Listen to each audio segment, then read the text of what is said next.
Hola a todos y bienvenidos a Biología de Tranquis.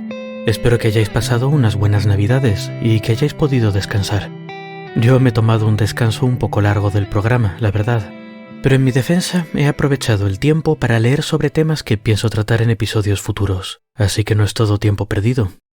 En cualquier caso, ya toca ir volviendo a lo nuestro, y después de tanta bioquímica, qué mejor que volver a los animalitos para empezar el año de Tranquis. Aunque la verdad es que los protagonistas de hoy, pese a ser animales, podrían confundirse muy fácilmente con algún tipo de planta o alga. Aunque tampoco es que sean únicos en esto. Hay otros animales que también viven vidas muy pasivas, cosas como los corales que vimos cuando hablamos de los nidarios, o como los crinoideos que conocimos en los episodios de los equinodermos. Pero los animales de los que vamos a hablar hoy, los tunicados, son especialmente sorprendentes, porque aunque nos puedan parecer muy extraños, están estrechamente emparentados con nosotros. Veréis, dentro de la clasificación de los seres vivos, los seres humanos pertenecemos al filo Chordados. Un filo es una de las grandes clasificaciones de los animales. Los moluscos, artrópodos, equinodermos y nidarios son también filos. Y creo que es razonable decir que estos 5 grupos cubren a la gran mayoría de animales con los que estamos familiarizados, de los que hablamos normalmente. Sin embargo, hay que tener en cuenta que dependiendo de a quién le preguntéis, existen entre 25 y 30 filos de animales aparte de estos que acabamos de mencionar. O sea, 30 o 35 filos de animales en total. La vida es mucho más diversa de lo que nos imaginamos. Sea como sea, nosotros pertenecemos al filo Chordados, que quizás sea tan solo uno de 30, pero es el nuestro, y quieras que no, se le coge cariño. Los Chordados estamos definidos por una característica fundamental, una varilla de tejido endurecido que nos recorre la espalda, llamada notocorda. Esta varilla sirve de soporte físico y referencia geográfica para la formación de tejidos durante el desarrollo embrionario, y en nuestro caso, para poco más. Al desarrollarnos, la notocorda se acaba integrando en la columna vertebral y desaparece, pero la tenemos en algún punto de nuestro desarrollo. Así que desde el punto de vista de la clasificación, eso nos convierte en Chordados de pleno derecho. Nadie nos puede quitar el carnet. Pero bueno, tampoco es que seamos únicos en esto de perder la notocorda. La mayor parte de los Chordados que vemos normalmente hacen lo mismo. Mamíferos, peces óseos, tiburones, pájaros y cocodrilos, reptiles, anfibios y tortugas. Todos estos animales pierden su notocorda y la reemplazan por una columna vertebral. Sin embargo, todavía quedan algunos que se resisten al cambio. Las quimeras, los esturiones, las anguilas y los mixines conservan su notocorda en el animal adulto. Nota del editor: las anguilas no, las lampreas. Os dejaré fotos de estos tradicionalistas en la descripción, sobre todo porque creo que las quimeras y los mixines son animales que no se ven normalmente. Los mixines, por cierto, son muy interesantes, y quizá habría que hacer un episodio sobre ellos en algún punto. Pero bueno, pese a todo, incluso estos animales más conservadores desarrollan una serie de huesos en su espalda que se usan como soporte esquelético y que conocemos como vértebras. Por ello, a todos los animales que hemos mencionado hasta ahora se nos conoce como vertebrados. Pero aunque todos los vertebrados son Chordados, no todos los Chordados son vertebrados. Nuestro subfilo, los vertebrados o vertebrata, comparte el filo Chordados con otros 2 subfilos, a los que podríamos llamar los Chordados invertebrados. Unos se llaman anfioxos y otros tunicados. Los tunicados van a ser los protagonistas de hoy.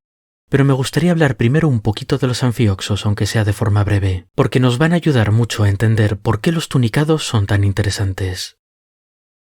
Los anfioxos son pequeños animalitos marinos alargados. Si miramos un anfioxo de cerca, veremos que tiene la piel translúcida. Debajo veremos la silueta difusa de un sistema digestivo, algún que otro órgano y una musculatura corporal dispuesta en segmentos muy claros en forma de V, que quizá nos recuerde a lo que vemos cuando miramos un pedazo de salmón ahumado. De hecho, parece un poco como un pez muy simplificado, como un esquema básico de un pez. Y es aquí donde radica el interés de este animal. Veréis, el anfioxo no es solo un esquema muy básico de un pez, sino que podríamos considerarlo un esquema muy básico de un Chordado en general. Además de la notocorda, los Chordados tenemos otra serie de rasgos muy característicos que nos ayudan a definirnos como grupo. Una son las hendiduras faríngeas, una serie de aperturas que conectan nuestra faringe con el exterior, que en el anfioxo se usan para filtrar agua. Otra es una parte del cuerpo que se extiende más allá del ano, conocida como cola. Otra es un cordón nervioso hueco que recorre la espalda. Estas características en general se han ido modificando mucho a lo largo de la evolución en otros cordados. Por ejemplo, las hendiduras faríngeas pueden verse claramente en peces, convertidas en aperturas branquiales. Entre estas aperturas hay arcos de hueso, arcos faríngeos que podemos encontrar sosteniendo los tejidos que hay entre apertura y apertura. En el caso de los peces, en estos arcos encontramos las branquias propiamente dichas. El pez toma agua por su boca, lo expulsa por las aperturas faríngeas y de camino el oxígeno se queda en las branquias. Nosotros no tenemos todas estas cosas, claro, pero sí que tenemos estructuras precursoras durante nuestro desarrollo embrionario. Nuestras hendiduras branquiales, por ejemplo, no llegan nunca a abrirse del todo, y a lo largo del desarrollo se convierten en partes de nuestro oído o en las glándulas que hay por esa zona, por la del cuello y la faringe, como la tiroides, por ejemplo. En cuanto a los arcos faríngeos, a lo largo de la evolución se han ido modificando y desplazando. El caso más llamativo es el del primer arco faríngeo, que después de mucho doblarse y modificarse a lo largo de la evolución, hoy forma nuestra mandíbula de abajo. La musculatura en segmentos también se ha ido desdibujando en muchos cordados, y bueno, la cola se ha conservado bastante más, aunque nosotros, en concreto, también la perdemos durante nuestro desarrollo embrionario. Pero bueno, el resumen es que todas estas características se han ido modificando de forma extensiva, hasta tal punto que cuando los humanos completamos nuestro desarrollo embrionario, la única característica que conservamos claramente es el cordón nervioso dorsal. El anfioxo, en cambio, tiene claramente todas estas características en su forma adulta. Tiene su notocorda bien clara, con sus músculos segmentados anclados a ella. Tiene hendiduras faríngeas, tiene una cola y tiene un cordón nervioso. Es casi como el diagrama que haría un profesor de zoología si quisiera enseñarnos el resumen más resumido de un cordado. El humilde anfioxo, por tanto, ha desarrollado cierta fama como una posible aproximación al aspecto que tendrían los primeros cordados. Pero hoy no hemos venido a hablar del anfioxo, sino de los tunicados. Y si el anfioxo es todo lo que esperaríamos de un buen cordado, los miembros del subfilo Tunicata son todo lo contrario. Son las ovejas negras, los rebeldes sin causa. Como corresponde a un grupo del mismo nivel que el subfilo Vertebrata, los tunicados son animales muy diversos, pero sí que tienen algunas características generales que ayudan a darles identidad como grupo. En general, y aunque como siempre hay excepciones, los tunicados son animales estáticos que se ganan la vida filtrando agua y comiendo los microorganismos que sacan de ella. Su cuerpo, descrito de la forma más simple y abstracta posible, es una bolsa con dos orificios, o quizá podríamos compararlos con un botijo. Os dejaré en la descripción fotos de distintos miembros de este grupo, y una foto de un botijo también, como referencia. La idea básica es que el agua entra por una de las aperturas del botijo y sale por la otra. Por el camino, el agua es filtrada gracias a una faringe modificada con forma de colador. Es un órgano amplio, como una cesta perforada por muchas aperturas faríngeas, guiño guiño, que dejan pasar el agua, pero detienen la comida. El agua, ya limpia de cosas ricas, sale por el otro orificio del botijo. Así que básicamente lo que tenemos es un botijo con un colador dentro. Otra característica típica de su grupo es la que le da nombre, una funda de tejido protector, resistente pero flexible, conocida como túnica. Esta túnica es especialmente interesante porque contiene celulosa, un compuesto que normalmente solo se ve en plantas, algas y bacterias. Los tunicados son los únicos animales capaces de sintetizar celulosa, gracias a que en su caja de herramientas genética tienen las instrucciones para fabricar una proteína llamada celulosa sintasa. La sospecha es que los tunicados le robaron el gen de la celulosa sintasa a una bacteria mediante un proceso llamado transferencia lateral de genes. Y esto es un pequeño adelanto sobre episodios futuros. Pero bueno, en resumen, es que como vemos, el esquema básico de un tunicado sería un botijo protegido por una funda y con un colador dentro. Pero bueno, esto es una cosa muy general. Hace falta ver a los tunicados un poco más de cerca, y quizá lo mejor sea empezar por el grupo más conocido, las ascidias. Las ascidias son los tunicados más conocidos porque viven pegadas al sustrato. Muchas tienen un tamaño bien visible y algunas son muy coloridas. Y además, aunque hay especies de profundidad, muchas viven en aguas someras y son fáciles de encontrar si alguien está buceando o pescando. De hecho, en algunas partes se comen, como es el caso del llamado piure en Chile. Y dentro de lo que cabe, las ascidias son una buena aproximación a lo que podríamos llamar el plan básico de un tunicado. Aunque la verdad es que más allá de ese esquema de botijo, con un colador que ocupa la mayor parte del cuerpo, no es que haya muchísimo más que ver. Hay un sistema digestivo, gónadas y un corazón, apelotonados en lo que sería el fondo del botijo, y un sistema nervioso muy reducido y disperso, sin cordones dorsales y sin nada parecido a un cerebro. Tan solo un ganglio, un mogote de neuronas pequeñito. Las ascidias son todas hermafroditas, pero además muchas se reproducen de forma asexual, creando clones de sí mismas que brotan de yemas en su cuerpo. Como estos animales son completamente inmóviles, estos clones se quedan pegados a su progenitor, con lo que acaban formando colonias. Esto es algo parecido a lo que pasa con algunos nidarios, de los que hablábamos en el episodio 37. Por ejemplo, muchas colonias de corales se forman prácticamente igual. Pero las ascidias y los corales no tienen nada que ver los unos con los otros. Tan solo han alcanzado soluciones evolutivas parecidas al encontrarse en situaciones ecológicas similares. Así que como veis, las ascidias y los tunicados en general no se parecen mucho a los cordados así a primera vista. Sí que tenemos una pista en las hendiduras de la faringe que forman ese colador que hay dentro de nuestro botijo, pero aparte de eso parecen más una planta que un animal, sobre todo si tenemos en cuenta lo de la celulosa en la túnica. Y la verdad es que los otros tunicados que podemos encontrar por ahí tampoco hacen mucho por convencernos de que estos animales sean cordados. Resulta que a los tunicados que no son ascidias se los puede encontrar normalmente flotando en la columna de agua. Son animales transparentes o translúcidos, que mantienen la simplicidad general de los tunicados. Simplemente, en este caso, la forma de botijo es más una forma de barril abierto por ambos lados, con el agua entrando por un extremo y saliendo por el otro. Si nos encontrásemos con uno aislado flotando por ahí, podría parecernos perfectamente una medusa, o un tenóforo, o quizá una bolsa de plástico, pero no lo son, y tienen sus propios encantos particulares. Entre estos tunicados flotantes, por llamarlos de alguna forma, tenemos a las salpas, animales de pinta delicada con ciclos de vida complejos. Comienzan su vida como animales solitarios, que filtran plancton y se reproducen asexualmente. Cuando esto ocurre, los clones no se separan, sino que permanecen pegados en grupos en forma de anillo, de espiral o de cinta. Estos grupos pueden llegar a ser muy grandes, de varios metros de longitud, y las cintas más largas parecen algún tipo de gusano alienígena, con un montón de segmentos parecidos a burbujas transparentes. Dentro de estos grupos, los animales individuales maduran sexualmente, crean gametos y se reproducen.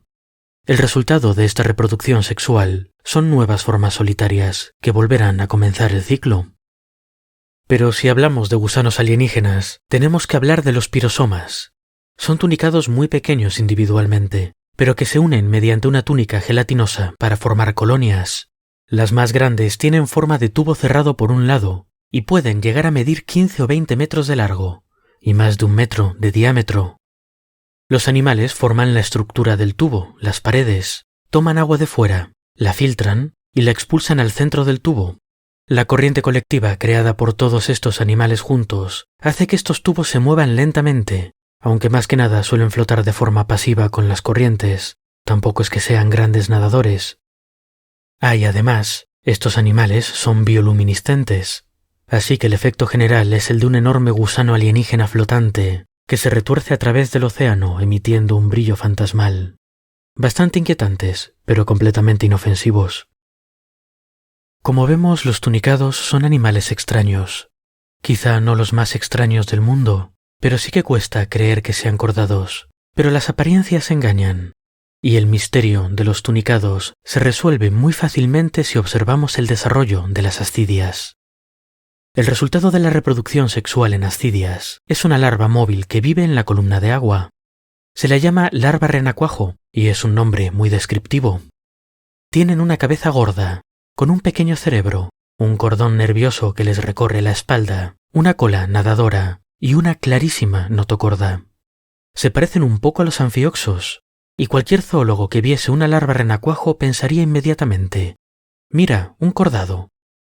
En el caso de las ascidias, estas larvas nadan durante un tiempo y luego se pegan de cabeza en el sustrato. Una vez fijas, su cuerpo se reorganiza, su notocorda y su sistema nervioso se reabsorben y finalmente se convierten en uno de nuestros queridos botijos.